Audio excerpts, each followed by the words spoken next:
ക്രൂരമായ വാഹനാപകടമുണ്ടാക്കുന്ന വിദേശികളെ Saudi Arabia നാടുകടത്തും. ഇത് സംബന്ധിച്ച ഗതാഗത നിയമത്തിലെ പുതിയ ഭേദഗതികൾക്ക് സൗദി അറേബ്യ അംഗീകാരം നൽകി. വിദേശികളെ സൗദിയിലേക്ക് വീണ്ടും പ്രവേശിക്കുന്നതിൽ വിലക്കേർപ്പെടുത്തിയായിരിക്കും നാടുകടത്തുക. പൊതുജന സുരക്ഷ മുൻനിർത്തിയാണ് അധികൃതരുടെ തീരുമാനം.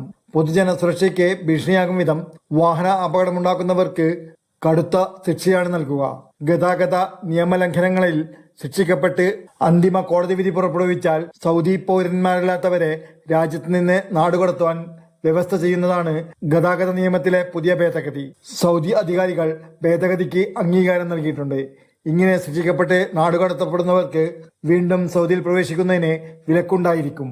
ആഭ്യന്തര, വിദേശകാര്യ, നീതിന്യായ മന്ത്രാലയങ്ങളും പബ്ലിക് പ്രോസിക്യൂഷനും ഏകോപിപ്പിച്ച ചട്ടങ്ങളുടെ അടിസ്ഥാനത്തിലാണ് ഈ പുതിയ നടപടിക്രമങ്ങൾ നടപ്പിലാക്കുക.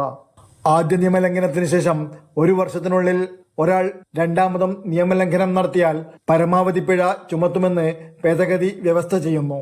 അതേ വർഷം 3-ാം തവണയും നിയമലംഘനം ആവർത്തിച്ചാൽ രണ്ടാമത്തെ നിയമലംഘനത്തിന് പിഴ ഇരട്ടിയാക്കുവാൻ കോടതി ഉത്തരവിടുന്നില്ലെങ്കിൽ പിഴയ്ക്ക് പകരം 1 വർഷത്തിൽ കൂടാത്ത തടവ് ശിക്ഷ ചുമത്തുന്നത് പരിഗണിക്കുവാൻ നിയമലംഘകനെ ബന്ധപ്പെട്ട കോടതിയിലേക്ക് റഫർ ചെയ്യും.